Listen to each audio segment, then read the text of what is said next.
Praise the Lord. இது தேவனால் உண்டானதா இருந்தால் அதை அழிக்க முடியாது. இந்த இடத்துல பேதுரு நிறைய அற்புதங்கள் செய்றாரு. பேதுரு இணல படும் பொழுதே சுகம் கிடைக்கி, பேதுரு காலடி படுகிற இடத்துல சுகம், பேதுருடைய வஸ்திரம் படும்பொழுது அந்த நேரத்துல அப்போஸ்தலர்களுடைய காலத்துல அவருடைய வஸ்திரங்கள் படும் பொழுது சுகம், அற்புதம். மரித்தவங்க உயிரோடு எழும்புறாங்க.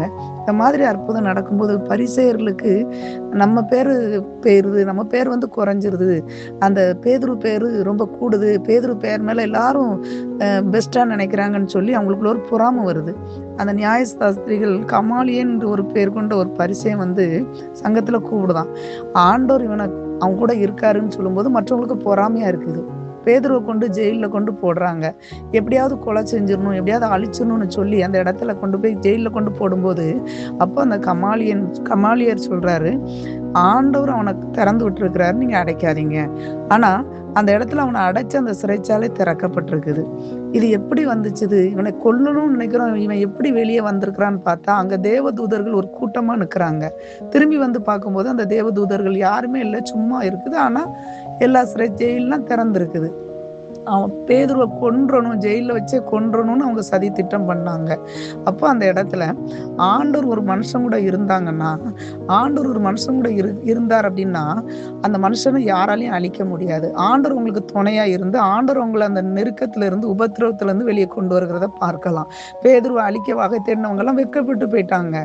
அப்போ அந்த இடத்துல கமாலியர்ங்கிற ஒரு பரிசேயர் சொல்றாரு, ஆண்டவர் அவங்க இது தேவனால் உண்டாயிருந்தால் அவனை தேவன் கொண்டு வந்து இந்த இடத்துல வெளியே கொண்டு வந்திருந்தா அது ஒருத்தரும் அழிக்க முடியாதுன்னு சொல்றாரு.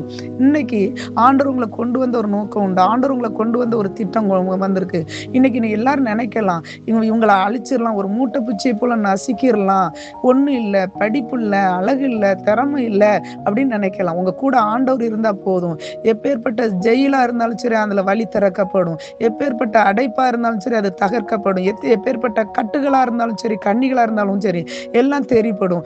எந்த இடத்துல அவன் அடைக்கப்பட்டிருந்தானோ அதே இடத்துல கொண்டு கர்த்தர் அவங்க வீட்டு வாசல் வரைக்கும் தூதனை கொண்டு அனுப்பி அவங்க வீட்டுல கொண்டு விடதுக்கு வைத்த தேவன். கண்களை மூடி செபிக்கலாமா? ஆண்டவரை இந்த வேளையில இயேசப்பா இது தேவனால் உண்டாயிருந்தால் அதை அழிக்க முடியாது. ஆண்டவரை இன்னைக்கு ஆண்டவரை உங்க பிள்ளைகளை அழிக்க நினைக்கிறவருடைய திட்டங்கள் அபத்தமாய் போகட்டும். எந்தெந்த இயேசப்பா இடத்துல அடைக்கப்பட்டு சிறுமைப்பட்டு ஒடுக்கப்பட்டு இருக்கிறார்களோ அவருடைய கட்டுகள் அறுக்கப்படட்டும், கண்ணிகள் அறுக்கப்படட்டும், தெரிப்படட்டும். அப்பா நீங்க பிள்ளைகளோடு இருக்கிற கர்த்தர் பெரியவர்ங்கிறத மற்றவங்க பார்க்கும்படி ஒரு பயம் உண்டாகட்டும். ஆண்டவர் உங்க பிள்ளைகளை பார்க்கும்பொழுது மற்றவர்களுக்கு ஒரு பயம் உண்டாகட்டும். இவங்களுக்குள்ள ஒரு பெரியவர் இருக்காரு, இவங்களுக்கு தட்டி கேட்க இருக்காரு, இவங்களுக்காக பணம் கொடுத்து உதவ இருக்காரு, இவர்களுடைய சிறையிருப்பை மாற்ற ஒருவர் உண்டுன்னு சொல்லி ஏசப்பா இவங்களை அற்பமாய் பார்த்த ஜனங்களுக்கு மத்தியில என் தேவன் இவர்களை உயர்த்துங்க.